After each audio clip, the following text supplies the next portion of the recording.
In this three-part series, we delve into one of the oldest trades in the world, the art of butchering. We'll follow 6 butchers and hear their stories of the generations that have carried this trade forward, the sustainability of the industry, the challenges they face, and what it takes to become a butcher. There's not enough hours in the day. It can be from mincing to crumbing to cutting to presenting. We serve customers, we're making sausages. Manage stock, get deliveries in, rotate stock. They're cleaning, they're reordering for the next day. As butchers, we are here all day, from dawn until dusk. So there's never a dull moment.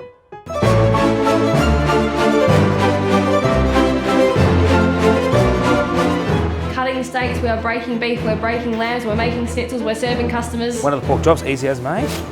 All with a smile.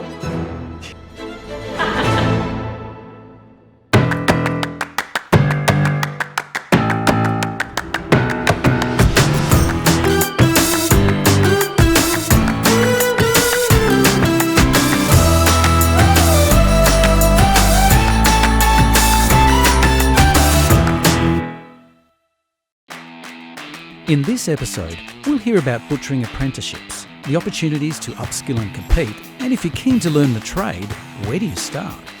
The best way to learn how to become a butcher is absolutely by going into your local store, the place that you love the most, find the best butcher shop that you possibly can, throw your resume on the counter and ask to become an apprentice. These days, apprentices have got great mentors in the workplace already, but I think they're getting great backup from the different TAFE and other trade assistants that they have out there to put them through their 3 years of training. It's so valuable to have an apprentice in store. Start with a person who has no idea about the industry and you can teach them everything there is to know. To me, the value in having an apprentice is that we're future-proofing ourselves. It's essential to have an apprentice. They're our future. It's nice to know that you're passing on the legacy to the next butcher. We need the craft of butchering to keep going in the generations to come. It's not just about having someone to unpack boxes and do all the grunt work. It's about making sure that when I'm ready to step away from this company, I know that I've built a family full of people that are ready to step in. In an apprenticeship, you're picking up all skills, everything. Anything from identifying different species of meat right up to your customer service, how to cook it, where the different cuts are on the animal and how to take them out and how to best utilise them depending on the customer's needs. Breaking down the animal right through to making the end product and serving the customer. You can do pre-vok courses or like an introduction to the meat industry, so you can get a bit of a taste as to what you could be in for if you decide to go into the meat industry. Fantastic way just to get some nice basic knife skills. It also looks really good on a resume. So when an employer is looking for someone to be an apprentice, someone that already shows interest in the meat industry is a fantastic place to start. The apprenticeship sets you up that you can go into any shop and be like a good butcher in any shop. Go back 10 years ago when I started, I didn't know that there was more than one type of steak. So yes, there is a lot to learn in this industry, but if you're dedicated to it, you can definitely pick it up. You're mainly working with butchers that are older than you. They've gone through what you've already gone through. So it's really important to have on-the-job training. That way you can watch the butcher next to you, you can have hands-on experience yourself, but you are surrounded by the skill all day. The best way to learn is just doing it alongside them. You can watch and you can do everything, but I think picking up a knife and having a piece with them next to them is the best way, because you can go, oh, am I going the right way? Or bring it right in hard on those ribs. If you're learning next to someone, you take a lot more in because you know you're doing it the right way. Oh, you don't want it in half, okay. Don't butcher it. All right, sorry, I thought I was breaking it down. Next, we meet Sarah, a first-year apprentice who unexpectedly discovered her passion for the butchering industry. I'm Sarah and I am in my first year as an apprentice butcher. I started off as a packer in an abattoir and I always looked at the butchers and was like, oh my God, that's so cool, I want to be like that. I just think it's really cool how they can turn, a whole body into like so many different beautiful things that just look so nice. And I just thought, well, why not? Why can't I give it a go? So I did.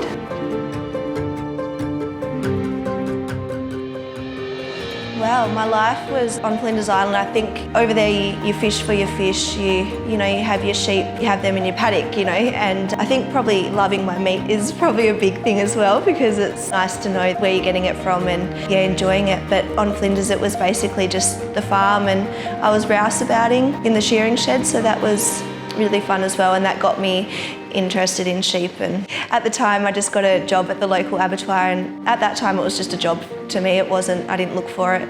I just wanted to do the best I could for the company and just put my 100% in. And even though I was just a packer, I still had so much love and so much respect for that place, and it just made me want to go further. I wanted more.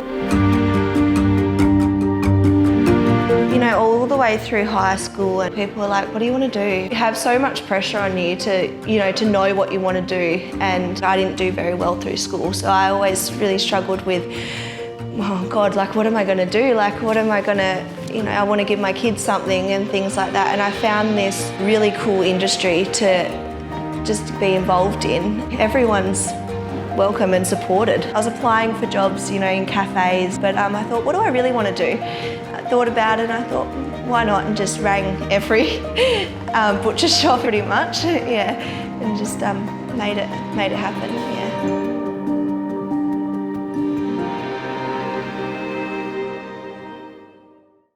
Now, we've seen the passion behind our experienced butchers, but what keeps the trade alive is the need for apprentices and the ongoing opportunities. As an apprentice, I was long-haired, 16-year-old coming straight out of year 11. I wasn't sure really what work was, but looking up to the butchers we had working at the shop at the time, they really enjoyed their job. They were hard-working. Yeah, you spend that much time with the people you work with that it does become a bit of a second family. When I was apprentice, my mentor, he'd always make sure that when I was trying out, whether it was chops to sausages to chicken breast, that I was proud of it. One of his good sayings was, put something out that your mum would be proud of. That display was his kingdom and he wanted it to be perfect. So he made sure we took pride in everything we put out. There's butchers and then there's butchers, and if you're not passionate, you're never going to be a fantastic butcher. Over the 20 years we've had the business, we would have had 8 apprentices, and we always like to have an apprentice going through our business. All the apprentices that we've had over the years all still currently work with us as fully qualified butchers. Currently in our business we've got 6 apprentices signed up. Throughout my career, even when I was an apprentice, we did have I probably had 4 or 5 apprentices that have been underneath me in that sense. Being an apprentice, there's so many opportunities that you have. Get to learn so many different traits and life skills, not just about cutting a piece of meat, like you get to learn how to smoke it, how to mince it, how to add the right ingredients and the right things to make that into something so much more than just a piece of meat. You really don't know until you do it how much you get to benefit out of it, really, And there's so many opportunities to compete in different competitions.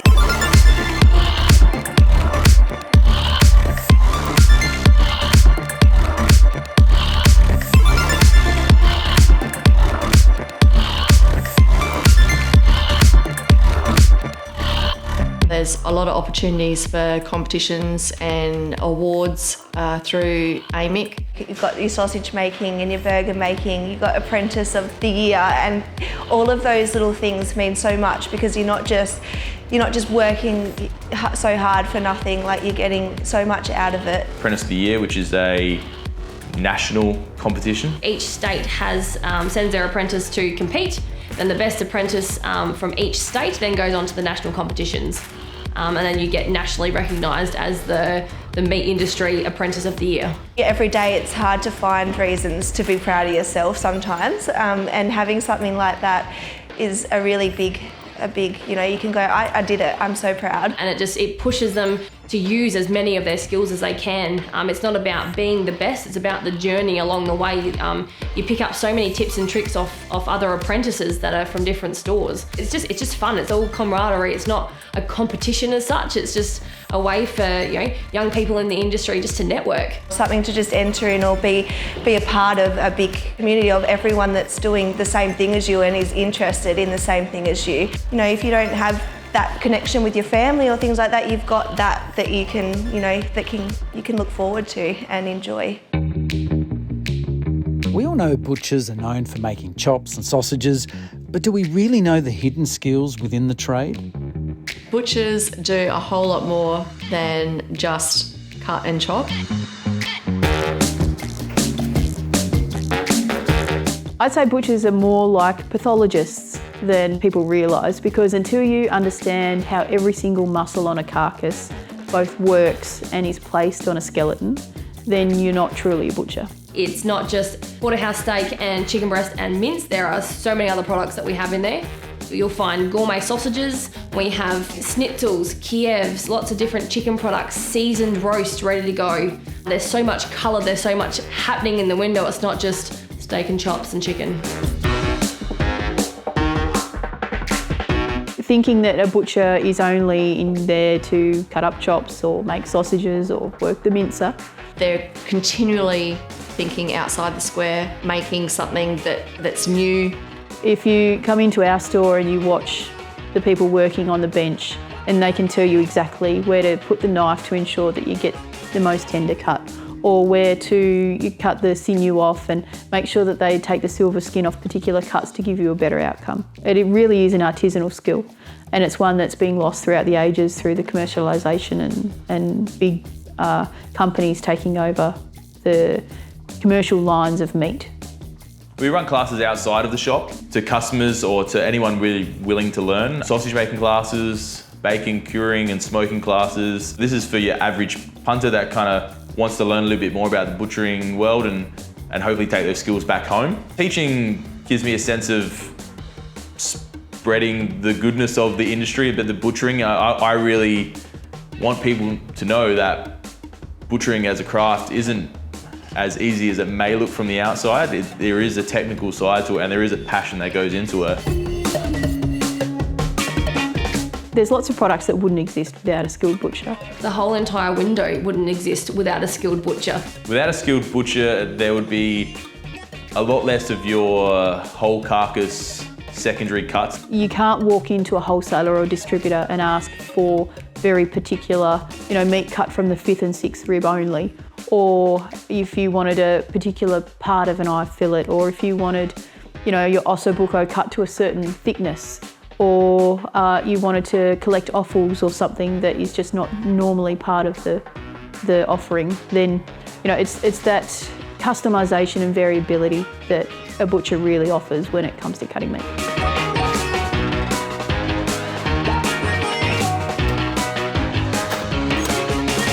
So yeah, thank you.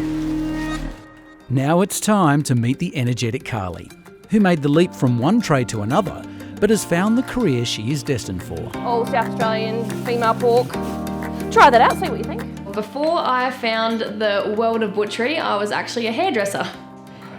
So once I decided that hairdressing wasn't for me, Dad decided to give me a couple of shifts in the butcher shop, and everyone didn't think I'd last a week, but here I am 10 years later, still going. This is like for the bloopers. After doing a few shifts with Dad in the shop, I worked out that I could still talk all day like I could in hairdressing, which is, quite easy for me. But I was learning a lot about food and how to cook things, and you look at this display and just go, oh my goodness, what do you do with this? Like back then, I struggled to cook spaghetti bolognese. Cook it, cure it, eat it ourselves, so. So yeah, understanding that there was more than one type of steak and how best to cook, all these different cuts of meat was just like, wow. So to get where I am today as a business owner, I've got Dad to thank for a lot of that.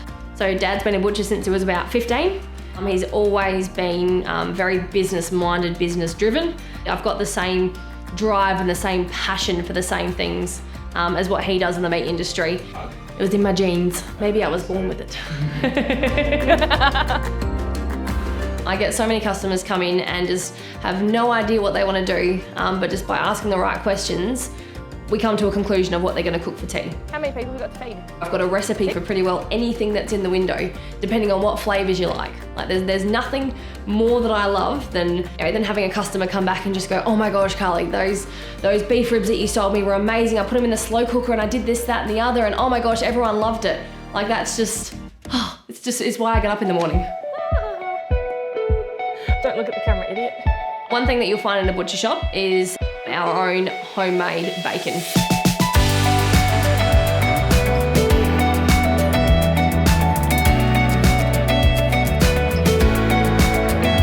So we start off with the fresh pork, we pump it, we cure it, we smoke it. Ours goes through a triple smoke cycle, so you get that real traditional flavour to it. It's not just like a spray-on flavour. You know, it actually tastes like real bacon should. We do a lot of different end product, a lot of gourmet sausages and a lot of gourmet chicken products. In our business, we're pretty famous for our schnitzels. It just starts from the process we bone out our chicken. Our thigh schnitzels are amazing. Big, huge, juicy. We dip, crumb, and it's ready for the customer.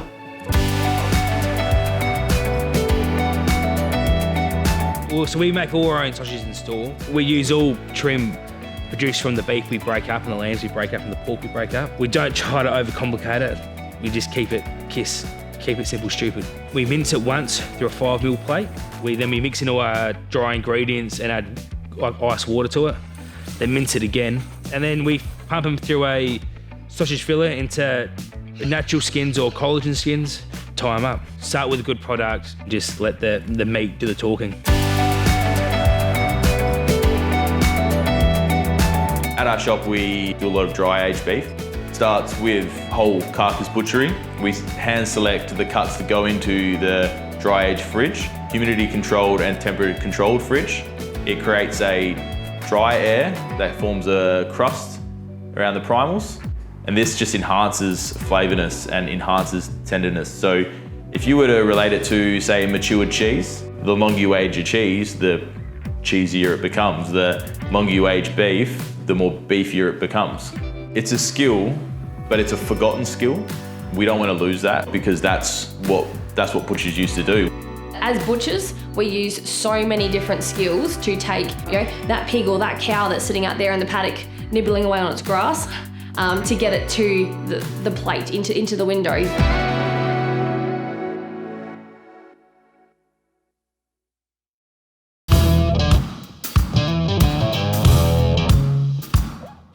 There's quite a few competitions that we're eligible as a independent butcher to enter. Competitions that we have as qualified butchers are Meat Stock. Runs this awesome competition where butchers are able to be as creative as they possibly can.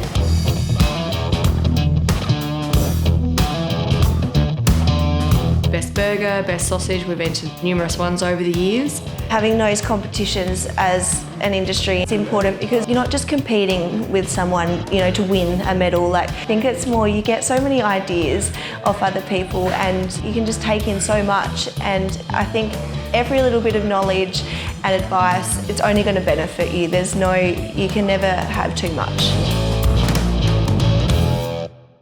Let's say g'day to Luke, an apprentice since year 11 who loves being competitive with his craft.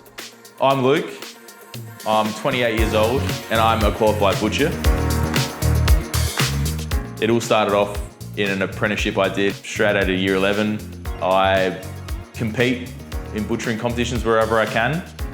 I'm currently in the Australian Steelers, which is the national butchering team, made up of 6 butchers from around Australia. We get together, we train, we trade ideas, we work as a team to construct an amazing display of meat and hopefully win the world title.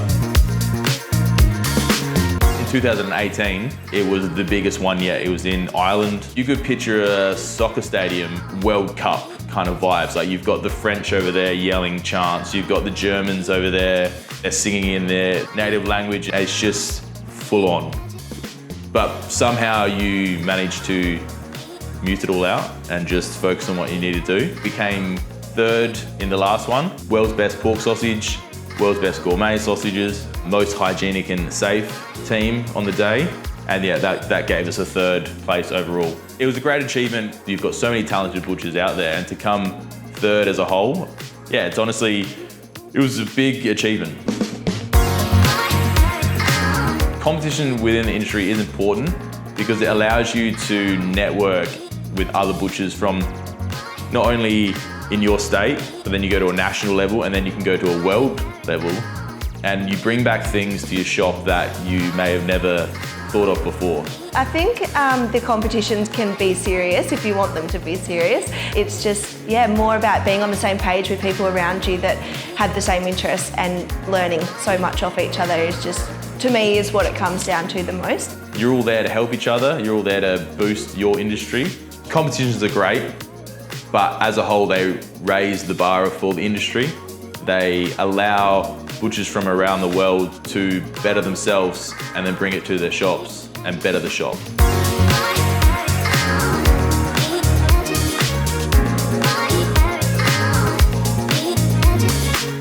Butchering competitions are really good to not only get yourself out of the four corners of your shop, but butchers are always moving forward.